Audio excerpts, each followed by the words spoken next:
اگر ہم اپنے ارد گرد نگاہ دوڑائیں، اپنے اندر نگاہ ڈالیں یا اپنے چاروں طرف پھیلی کائنات پہ نگاہ ڈالیں تو ہمیں ایک وسیع و عریض نہ ختم ہونے والا ماحول اور منظر نظر آتا ہے۔ اگر ہم اپنی ذات کے اندر ڈوبتے ہیں تو وہاں ایک کائنات ہے۔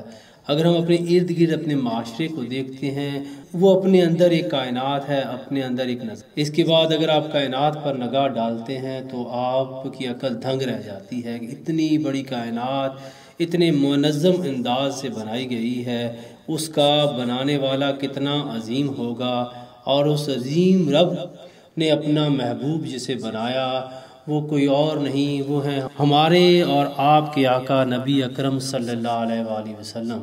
اس عظیم رب کے محبوب یعنی اس عظیم رب کی چاہت ہمارے اور آپ کے آقا نبی پاک صلی اللہ علیہ وآلہ وسلم ہیں۔ اتنی بڑی ذات کے اوپر درود و سلام بھیجنا یقیناً ایک بہت عظیم کام ہے۔ ایک حدیث میں آتا ہے، حضرت انس بن مالک رضی اللہ تعالی عنہ فرماتے ہیں کہ حضور اکرم صلی اللہ علیہ وآلہ وسلم نے ارشاد فرمایا، جب کوئی بندہ مجھ پر ایک مرتبہ درود پاک بھیجتا ہے تو اللہ تعالیٰ اس کی سانسوں سے ایک سفید بادل پیدا کرتا ہے، پھر اس بادل کو دریائے رحمت میں غوطہ زن ہونے کا حکم ملتا ہے، اس کے بعد اسے برسنے کا حکم ملتا ہے، اس کا جو قطرہ زمین پر گرتا ہے اس سے اللہ تعالیٰ سونا جو پہاڑوں پر گرتا ہے اس سے چاندی پیدا کرتا ہے، اور جو قطرہ کسی کافر پر گرتا ہے اسے ایمان کی دولت نصیب ہو جاتی ہے۔ یعنی کہ جو آپ نے درود پڑھا، اس حدیث کے مطابق اللہ نے اس درود کے اندر ایسا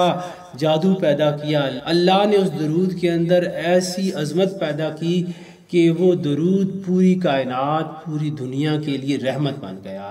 جب وہ رحمت بن کر وہ درود اس دنیا پر برستا ہے تو وہ زمین پر برسے گا تو اس درود کا قطرہ سونا بن جائے گا، پہاڑوں پر وہ برسے گا تو وہ درود کا قطرہ چاندی بن جائے گا، اور کسی کافر پر برسے گا تو وہ درود کا قطرہ اس کے سینے کو ایمان کے نور سے منور کر دے گا۔ یہ ہے اس درود کی عظمت جو آپ نبی پاک صلی اللہ علیہ وآلہ وسلم پر بھیجتے ہیں۔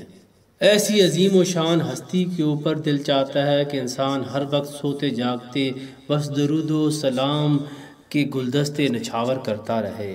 نبی اکرم صلی اللہ علیہ وآلہ وسلم نے خود ارشاد فرمایا، جس نے مجھ پر دن بھر میں 1000 بار درود و پاک پڑھا وہ مرے گا نہیں جب تک کہ وہ جنت میں اپنی آرام گاہ نہ دیکھ لے گا۔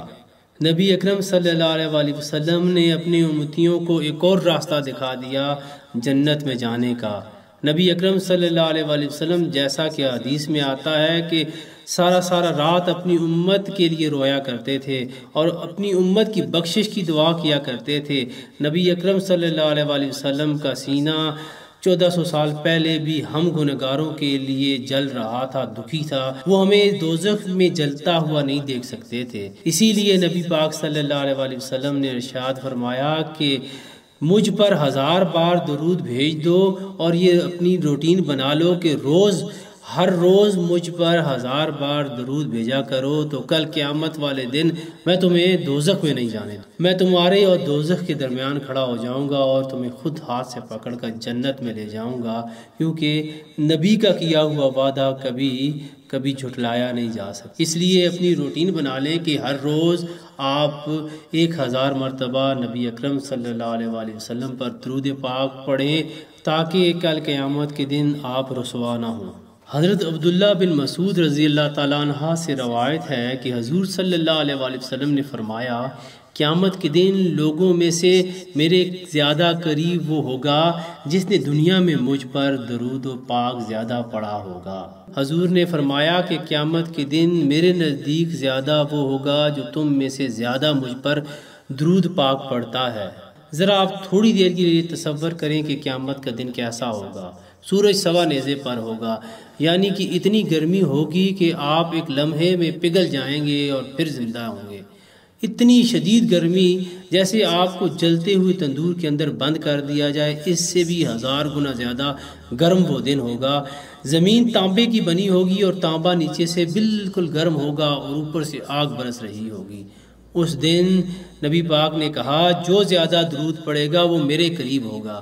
تو تو مجھے بتائیں کہ اس دن کہاں پر ٹھنڈک ہوگی۔ یقیناً اس اذیت والے دن ٹھنڈک اور سکون نبی پاک صلی اللہ علیہ وسلم کی قربت میں ہوگا، اور نبی پاک صلی اللہ علیہ وسلم نے ہمیں بتا دیا کہ مجھ پر زیادہ درود بھیجو تاکہ اس گرم دن، اس تھکا دینے والے دن، اس اذیت والے دن، اس دن جب کہ ہر چیز پناہ مانگ رہی ہوگی، ہر چیز اللہ کے خوف سے کانپ رہی ہوگی، اس دن تو میرے پاس آ جانا، کیونکہ میں ہی اس دن سکون کی جگہ ہوں گی۔ اس نبی پاک کی قربت حاصل کرنے کے لیے، نبی پاک کے قریب رہنے کے لیے، قیامت کی تکلیفوں کو کم کرنے کے لیے ہمیں زیادہ سے زیادہ درود پڑھنا چاہیے۔ رسول اکرم رحمت دو عالم نے ارشاد فرمایا، قیامت کے دن 3 شخص عرش الہی کے سایہ میں ہوں گے، جس دن کی اس کے سایہ کے سوا کوئی سایہ نہ ہوگا۔ صحابہ کرام رضوان اللہ اجمعین نے پوچھا کہ یا رسول اللہ وہ کون خوش نصیب ہوں گے؟ آپ صلی اللہ علیہ وسلم نے فرمایا، ایک وہ جس نے میرے کسی مصیبت زدہ امتی کی پریشانی دور کی۔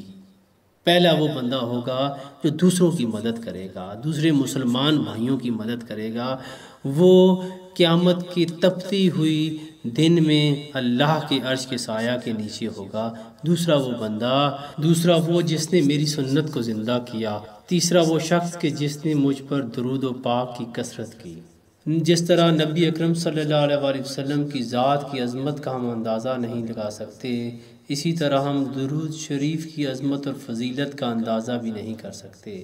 ایک حقیر انسان کے لیے یہی کافی ہے کہ وہ ایک عظیم ذات کی تعریف، اس پر درود و سلام پیش کرے، کیونکہ اسی ذات کی وجہ سے ہم خدا کی ذات تک پہنچے ہیں۔